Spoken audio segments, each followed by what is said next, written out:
visto que para los satélites hay tres propiedades o características que están relacionadas. De una dependen las otras dos. ¿Cuáles son estas? La velocidad lineal, qué tan rápido orbitan, está relacionado con la altitud o el radio orbital, se puede ver de las dos maneras, y el periodo, ¿sí? ¿Qué, qué tanto tiempo va a transcurrir en que completen una órbita? Eso está relacionado. Hicimos ejercicios en los que a partir de la altitud, por ejemplo, inicialmente calculamos la velocidad lineal y el periodo, o primero el periodo y después la velocidad lineal. En el último, a través del periodo, calculamos las otras dos propiedades y hemos encontrado que a mayor altitud, pues la velocidad lineal se reduce, tanto la velocidad lineal como el periodo se van reduciendo a mayor altitud, van disminuyendo las dos cosas. Por ejemplo, bueno, dijimos, por ejemplo, que un satélite, no hicimos el cálculo, lo hicimos con el Sputnik y las estaciones espaciales. Pero bueno, a través de cómo hicimos los ejercicios, podríamos calcular que un satélite que rozara la Tierra, ¿sí? Que estuviera a 0 metros de altitud, sería imposible, ¿verdad? Ya lo hemos explicado, la atmósfera, eh, los objetos que encontraría a su paso, etcétera. Bueno, un satélite a esa altitud, un satélite hipotético, eh, completaría una órbita en 84 minutos. Es decir, durante un día daría unas 17 vueltas. Ese satélite se movería a 8 kilómetros por segundo. ¿Sí? Recorrería unos 8 kilómetros por segundo. Bueno, mientras que el último ejercicio en el que hicimos, en ese ejercicio vimos que el radio orbital para un satélite que tiene un periodo de 8 horas, es decir, el ejercicio decía calcular eh, la altitud de un satélite que orbita 3 veces a la Tierra en un día. Entonces, si orbita tres veces a la Tierra en un día, pues quiere decir que su periodo es de 8 horas, da una vuelta cada 8 horas, ¿no? Después de hacer los cálculos, encontramos que ese satélite debería tener un radio orbital de unos 20.380 kilómetros. Que bueno, si quisiéramos medir la altitud, tendríamos, el radio orbital está medido desde el centro. Entonces, si quisiéramos la altitud medida desde la superficie, eso no lo hicimos. Tendríamos que restar el radio terrestre, el radio medio que es de unos 6.371 kilómetros. La altitud sería de 14.009, pero vamos a redondearlo a unos 14.000 kilómetros eh, de altitud tendría que estar un satélite para que diera 3 vueltas a la Tierra por día, ¿verdad? Y ese satélite se movería, su velocidad lineal sería de unos 4.45 kilómetros por segundo. Comparémoslo con el que roza la Tierra. El que roza la Tierra, bueno, se movería a unos 8 kilómetros por segundo, ¿verdad? O sea, se movería más rápido y es mientras que el segundo daría 3 vueltas en un día, el primero, el que roza la Tierra, daría 17 vueltas en un día, ¿verdad? Entonces, a medida que va aumentando la altitud, va aumentando el periodo y va disminuyendo la velocidad lineal. Bueno, por ejemplo, en este caso, el satélite ya estaría considerablemente alejado, el que tiene un periodo de 8 horas. Cabrían unas dos tierras y un cachito más, ¿sí? Entre el satélite y la superficie terrestre, ¿sí? Entonces ya sería una altitud considerable. Bueno, entonces, eso quiere decir que nosotros podríamos poner satélites, podríamos encontrar la altitud de un satélite para que complete un número específico de vueltas a la Tierra por día. Podríamos también haber planteado un ejercicio en el que dijéramos calcular la altitud o el radio orbital de un satélite que da 2 vueltas a la Tierra por día. Pues sí, o 5 vueltas a la Tierra por día también. Y dependiendo del número de veces que queremos que dé la vuelta a la Tierra del satélite, pues entonces de eso dependerá la altitud.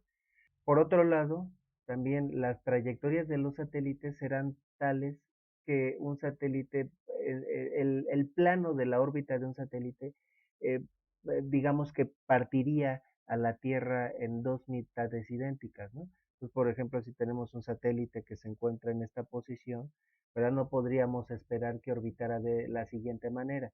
Permítanme ilustrar. Ahorita quitamos esto, ¿verdad? No podría orbitar así. porque entonces no estaría partiendo a la mitad, su órbita no partiría la Tierra en dos mitades idénticas, ¿no? Entonces podría tener la siguiente órbita más bien, ese satélite, de tal manera que parta la Tierra en dos mitades iguales.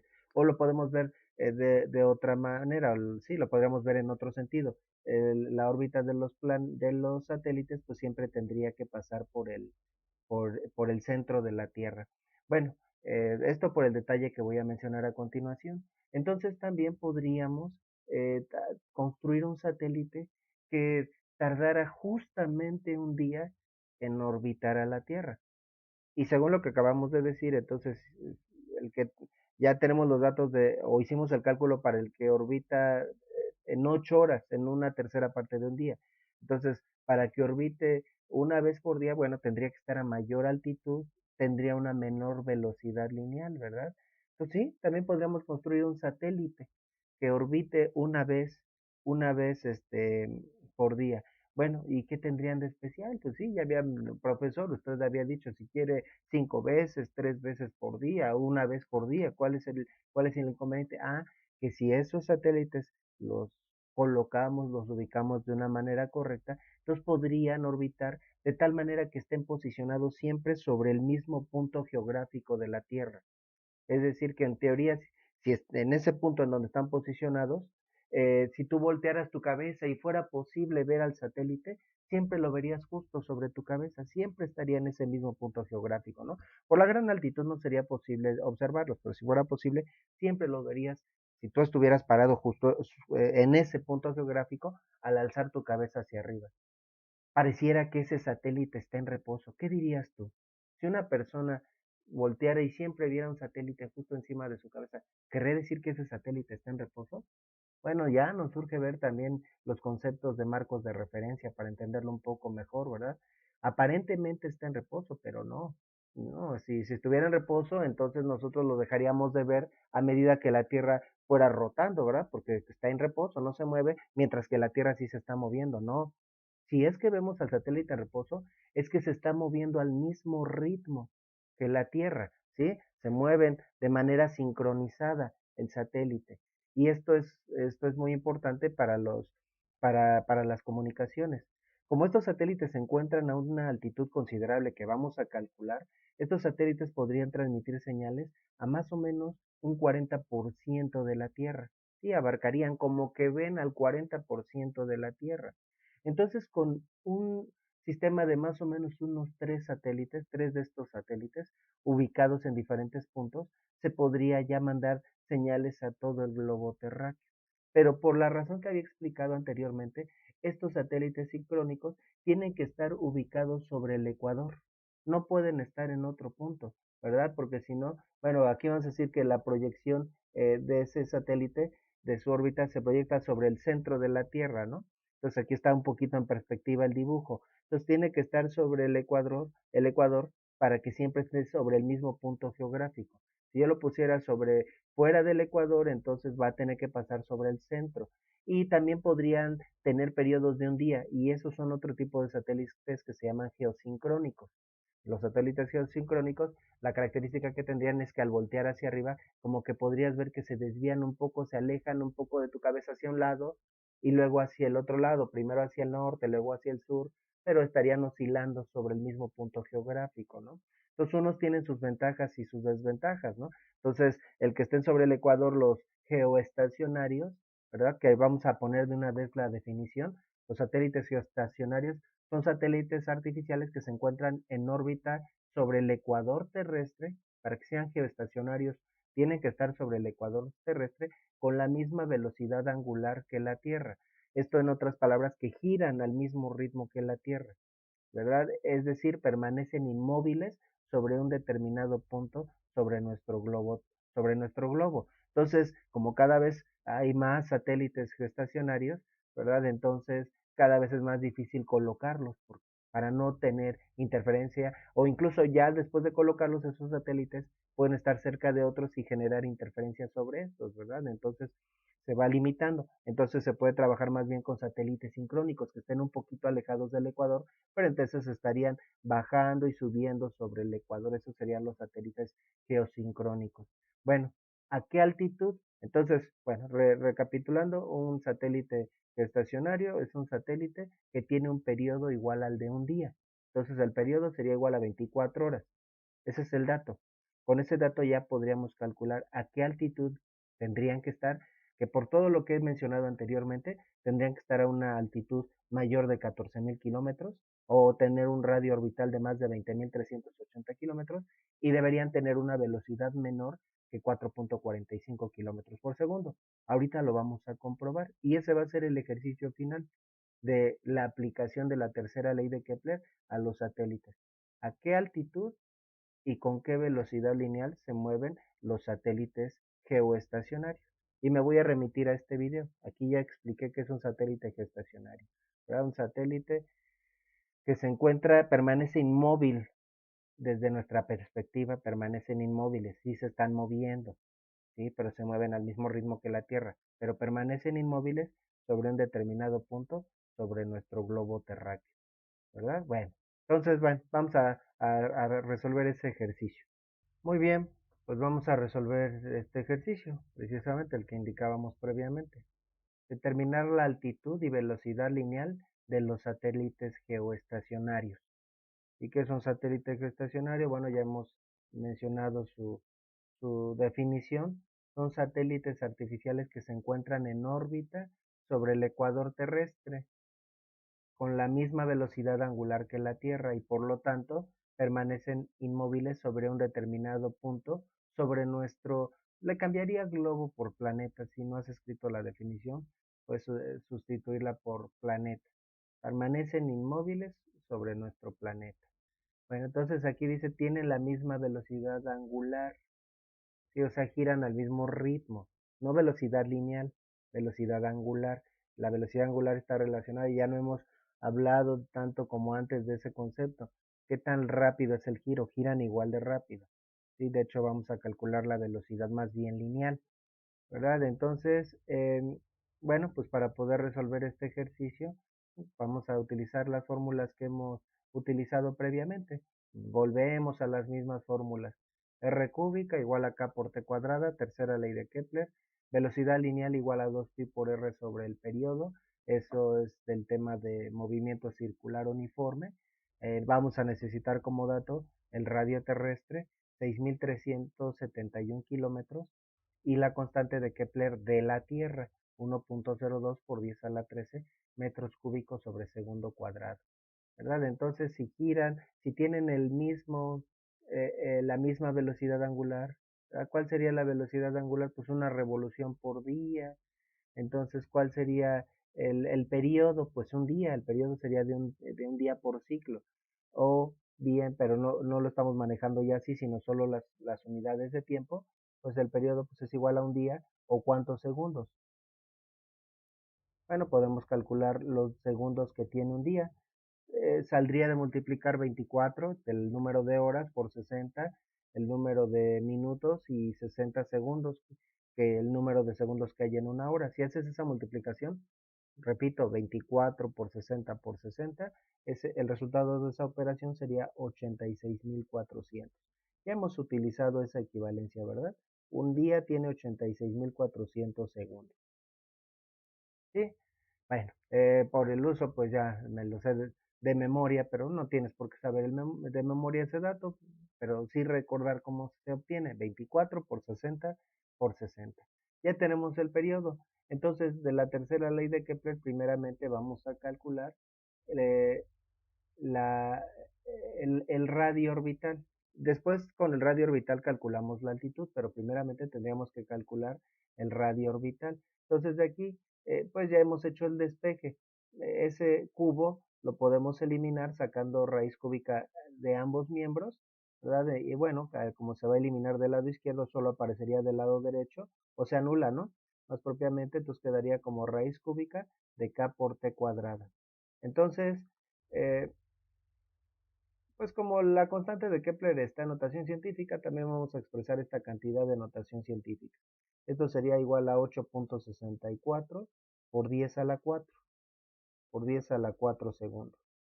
¿Sí? Tendríamos que recorrer el punto decimal 1, 2, 3, 4 posiciones, por eso nos queda por 10 a la 4. ¿Verdad? Entonces, bueno, ahora sí vamos a sustituir. Entonces sustituimos nuestros datos. Entonces, el radio orbital sería igual a la raíz cúbica.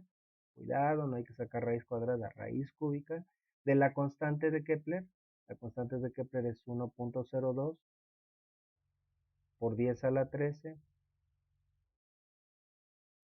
metros cúbicos sobre segundo cuadrado y multiplicado por el periodo al cuadrado. Y el periodo es igual a 8.64 por 10 a la 4 al cuadrado. ¿Sí? Bueno, pues primeramente tenemos que hacer el cuadrado. Bueno, aquí me faltaron las unidades, estos son segundos, si no después tendríamos ahí complicaciones con las unidades, segundos al cuadrado. Entonces primero tengo que elevar ese 8.64 por 10 a la 4 al cuadrado, nuevamente. ¿Verdad? Si ya quieres ahorrar tiempo y crees que puedes hacer esa operación en un solo paso, manejas muy bien la función de notación científica en tu calculadora, el resultado lo puedes sacar en un solo paso. Entonces puedes intentarlo y adelantar el video hasta donde obtengo el resultado final, ¿verdad? Y bueno, yo voy a hacer el procedimiento por alguien que no tuviera calculadora científica. Entonces, bueno, vamos a continuar, vamos a reescribir ese 1.02, va a tener que estar esperando, ¿verdad? Entonces sería 1.02 por 10 a la 13, la constante de Kepler, metros cúbicos sobre segundo cuadrado. ¿Y cómo elevamos esta cantidad al cuadrado? Ya lo hemos mencionado. Este número se eleva al cuadrado y aquí los exponentes se multiplican. Nos va a quedar el cuadrado de 8.64 por 10 a la 8. Bueno, entonces vamos a sacar el cuadrado de 8.64. El resultado serían 74.649, redondeando a tres cifras significativas, 74.65 por 10 a la 8, como habíamos dicho. Se multiplican los exponentes, segundos cuadrados. De tal manera que, bueno, tengo segundos cuadrados que multiplican y que dividen, se anulan. Dentro de la raíz cúbica me quedan metros cúbicos, al final el resultado estaría en metros. Entonces, sí son congruentes las operaciones. Ahora vamos a multiplicar estos dos números en notación científica. Para eso vamos a multiplicar este par de valores. 74.65 por 1.62. Bueno, yo aquí tengo el valor con todas sus décimas por 1.02. Entonces sería 76.14 dentro de la raíz. 76.14. A ver si nos alcanza el espacio. Y ahorita lo pongo ahí a continuación, si no lo dejo aquí abajo. Entonces quedaría raíz cúbica de 76.14 por 10 a la que, por 10 a la 13 y 8, sería 13 y 8 serían por 10 a la 21. Nos conviene quede múltiplo de 3, ¿verdad? Porque raíz cúbica de 10 a la 21, tal vez ya te acuerdas de los ejercicios anteriores, ahí se dividen los exponentes, quedaría por 10 a la 7. Entonces, bueno, nos conviene. Y aquí quedaría el resultado en metros cúbicos, ¿verdad? Y esto sería igual a la raíz cúbica de 76.14. Estoy explicando un poquito más rápido, que a su vez sería igual a 4.238 por 10 a la 7. Bueno, entonces, eh, y bueno, las unidades serían metros. Si tú usaste tu calculadora desde el principio, sustituiste toda esta operación, llegaste a este valor, tal vez no lo dejó en notación científica. ¿Sí? También ese es un detalle que hay que mencionar. Tal vez lo dejó como un 42.380.000 y tantos mil. Si así está tu resultado, 42 millones y fracción, está bien. ¿Sí? Lo que pasa es que las calculadoras suelen dejar el resultado de notación científica cuando ya no hay manera, ya no hay espacio, no hay dígitos para expresar esa cantidad, entonces utilizan notación científica. Si todavía pueden expresar la cantidad sin notación científica, así la deja, ¿verdad? Bueno, este sería el resultado, 4.238 por 10 a la 7 metros. Pero ese sería más bien el radio orbital. ¿Qué me están preguntando? Nos están preguntando la altitud, no el radio orbital. Bueno, para calcular el radio orbital, primeramente tenía que calcular la altitud. Entonces, bueno, también hice una pausa para hacer el cálculo con los datos directamente con el dato completo. Entonces, tal vez en tu calculadora te debió haber dado un resultado de 42.384.710, que si lo expresamos en notación científica y lo redondeamos, pues sería precisamente igual a ese 4.238 por 10 a la 7. También, bueno, por si alguien todavía tiene una duda, pero ¿por qué quedó por 10 a la 7? Esta raíz cúbica, pues la podemos separar esta multiplicación, sacar raíz cúbica a cada parte. Entonces, por acá sería raíz cúbica de 76.14 y por acá raíz cúbica de 10 a la 21. Ya lo hemos explicado, pero la raíz cúbica se puede expresar eh, como potencia, como un tercio, es lo mismo que un tercio. Entonces, por leyes de los exponentes, se multiplica el 21 por un tercio y nos quedarían 21 tercios o 21 entre 3 y eso es precisamente el 7, de ahí sale la potencia, ¿verdad? Bueno. Independientemente de cómo lo hagamos, lo importante es que lleguemos a un 4.238 por 10 a la 7 o a un 42.380 y tantos mil. Lo demás no importa, ya con el redondeo no importa. Bueno, entonces como decíamos, necesitamos la altitud no, no el radio orbital. ¿Y cuál es la diferencia?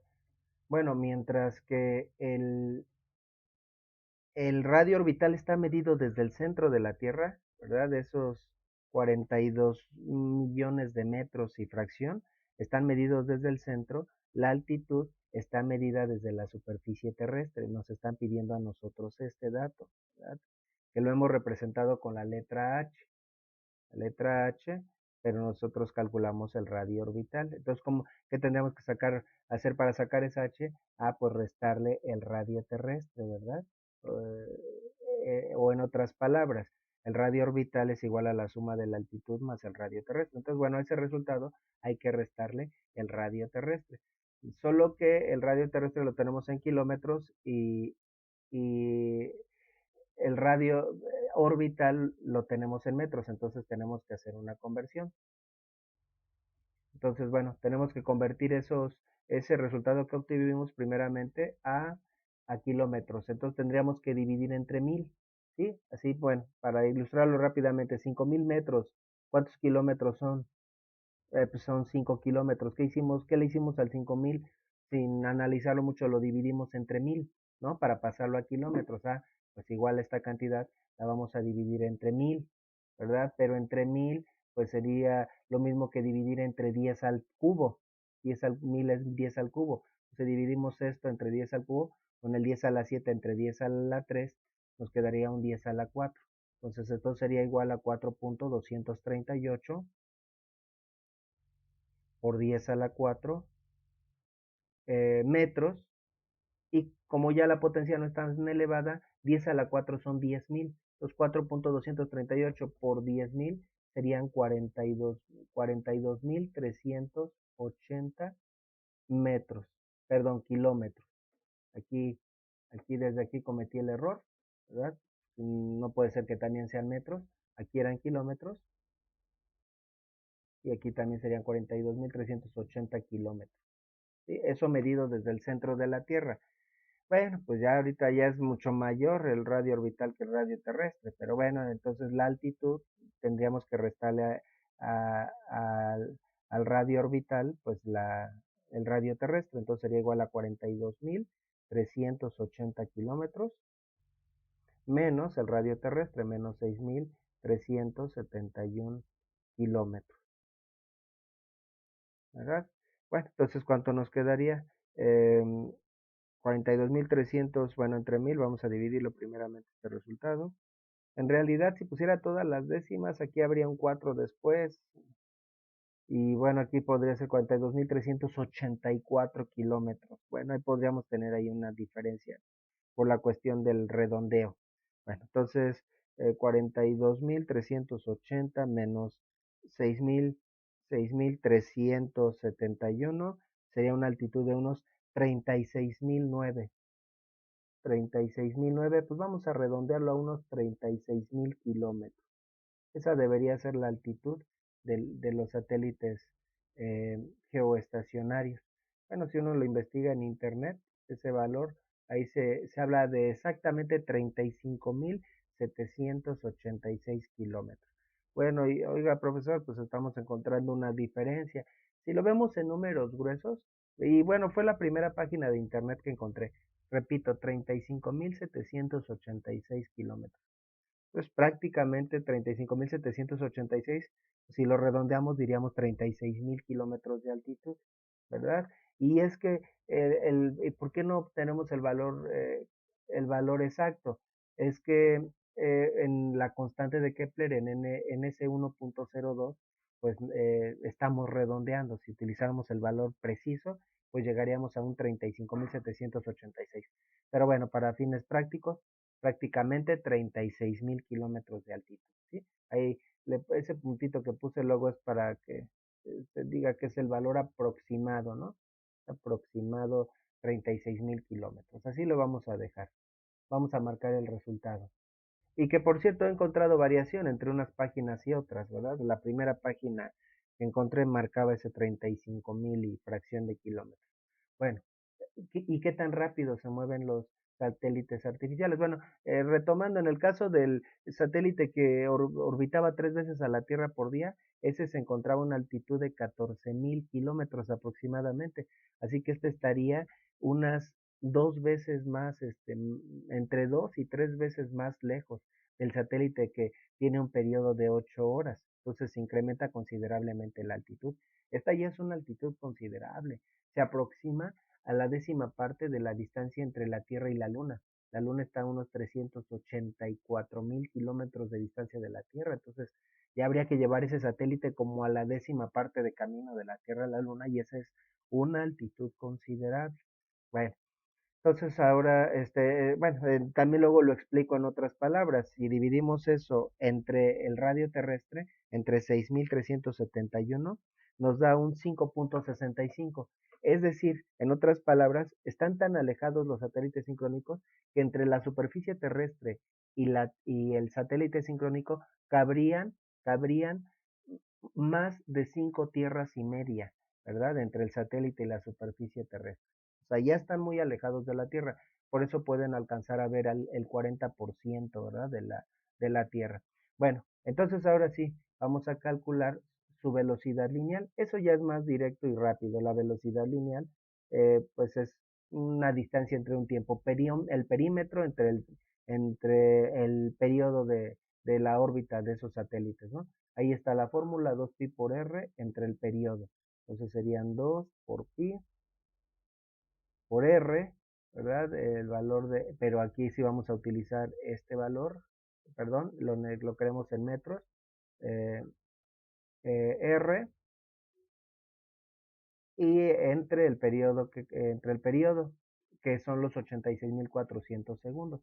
Bueno, entonces, vamos a poner aquí 4.238, perdón por estar tan duditativo. Estaba pensando en ponerlo con o sin notación científica. Vamos a ponerlo con notación científica. Ya me fui por ese lado. En otros ejercicios no lo he puesto en notación científica. Entre 86.400 segundos. ¿Sí? Aquí el resultado no va a ser tan grande. Sí tengo un número grande en el numerador, pero también en el denominador, pues no va a ser tan grande y ya directamente voy a poner el resultado. Entonces serían 2 por pi. Como no tengo potencias, pues ya lo sacamos directamente por 4.238 por 10 a la 7 entre 86.400. Y el resultado serían 3.081.9, 3.082 kilómetros por metros, perdón, metros por segundo. Esos satélites recorrerían eh, 3, casi 3 kilómetros en un segundo. Ah, sorprendente, sí, ya habíamos dicho que mientras menor sea la altitud, la velocidad lineal es mayor. Y ya calculamos del Sputnik y de las estaciones espaciales internacional y la Mir, y esos cuerpos celestes se mueven como a 8, cerca de 8 kilómetros por segundo, así que sí, es considerable, pero es menor a la de otros satélites artificiales que hemos calculado, ¿verdad? 3.82 kilómetros, 3082 metros sobre segundo. O bien, bueno, ya no es parte del ejercicio, ¿sí? O bien 3.08 kilómetros por segundo. Bueno, en la misma página de internet a la que hago referencia, donde se calcula la altitud de los satélites geoestacionarios, también se indica la velocidad lineal y ahí se manejan 11.070 kilómetros por hora. Seguramente también tendremos ahí una diferencia, ¿verdad? 11.070 kilómetros por hora. Pero la verdad es que también, ¿para qué dejarlo en kilómetros por hora? Ya no tenemos ni idea de qué tan rápido es eso. Eh, eh, este, nos conviene en kilómetros por segundo para que nos podamos dar una idea y aún así es una velocidad mucho más rápida que la de cualquier bala, ¿verdad? Entonces, 3.8 kilómetros por segundo. Bueno, para pasar de unas unidades a las otras, tendríamos que multiplicar ese 3.08 por 3.600 segundos que hay en una hora. Esto es lo que recorre en un segundo, pero en la página de internet está indicando lo que recorre en una hora. Entonces, si multiplicamos nuestro resultado 3.08 por 3.600, nos daría 11.088. Bueno, más o menos ese sí nos quedó un poco más aproximado. 11.088 en lugar de 11.070, que es lo que consignan las páginas de internet. Bueno, pues esa es una característica de todos los satélites sincrónicos, porque o geoestacionarios, porque su característica es que tienen el mismo periodo, todos tienen el mismo periodo aunque estén posicionados sobre diferentes puntos de la Tierra, pero todos, digamos, no hay problema de que vayan a colisionar, no hay problema de que vayan a colisionar porque todos, no es que se vayan a aproximar ni alejar unos de otros, no, siempre van a guardar la misma distancia, están posicionados sobre el mismo punto, pero a medida que se van colocando más satélites geoestacionarios, es más difícil hacer la operación para no interferir con otros y además las señales pueden causar interferencia de unos satélites a otros y por eso también se trabaja con los satélites geosincrónicos, que también duran 24 horas, pero no están justo sobre el mismo punto, sino que oscilan sobre el mismo punto de la Tierra, ¿verdad? Bueno, ahora sí, con esto terminamos nuestros ejercicios de aplicación de la tercera ley de Kepler a los satélites.